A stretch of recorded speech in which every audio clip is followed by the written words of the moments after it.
In September 1982, a tragic series of events unfolded in Chicago, Illinois, when a 12-year-old girl and a man both passed away after taking extra-strength Tylenol.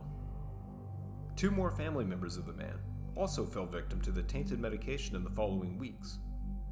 More seemingly, healthy individuals also perished after taking the same product, leading to a total of 7 deaths. It was later discovered that the extra-strength Tylenol pills had been laced with potassium cyanide, a deadly poison that can cause death within minutes. Johnson & Johnson, the manufacturer of Tylenol, took swift action by running advertisements urging consumers to dispose of the product and introducing a new triple-sealed packaging to prevent tampering.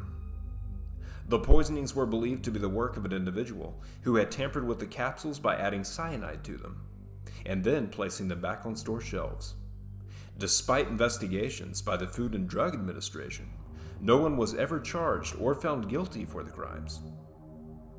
The incidents led to significant changes in the over-counter drug packaging and the implementation of federal anti-tampering regulations for preventing similar tragedies from occurring in the future.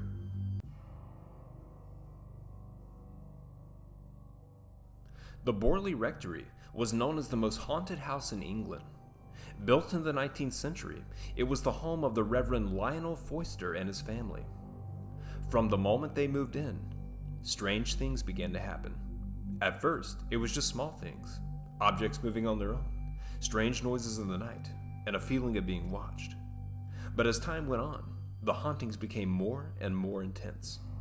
The family reported seeing apparitions of a nun walk the halls, hearing disembodied voices, and feeling a sense of dread that seemed to permeate the very walls of the house. The Reverend Foyster tried to perform exorcisms and blessings to rid the house of the spirits, but nothing seemed to work. The hauntings only grew more and more violent, and more terrifying as well. The family began to fear for their lives as the spirits seemed to be growing more and more aggressive. One night, as the family sat down to dinner, a sudden gust of wind blew through the house, extinguishing all the candles and plunging them into darkness. The family huddled together in fear, and as they heard the sound of footsteps approaching them, suddenly a figure materialized in front of them. The ghostly form of a nun, her eyes filled with malice and hatred. The family screamed in terror as the nun lunged at them, her ghostly hands reaching out to grab them. They fled from that house, never to return. The Borley factory stood empty and abandoned, a dark and foreboding presence in the English countryside. To this day, the Borley factory remains a place of fear and mystery. Locals whisper of the hauntings that still occur there, and brave souls who have ventured inside have reported a feeling of overwhelming dread and unease. The spirits of the Borley Rectory continue to haunt those who dare to enter its walls, and their malevolent presence a reminder of the horrors that once took place within its confines.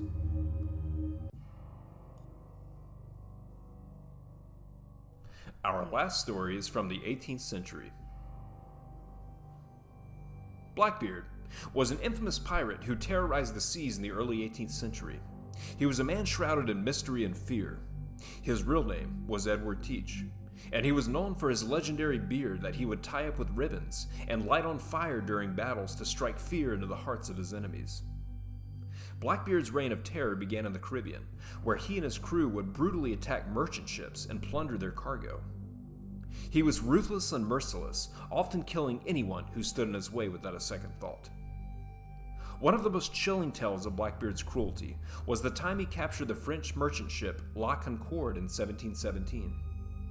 After looting the ship of its valuables, Blackbeard and his crew forced the French sailors to walk the plank, sending them to a watery grave below. But Blackbeard's most infamous act of terror came in 1718, when he blockaded the port of Charleston, South Carolina. He captured several ships and held the city hostage, demanding a ransom for their release.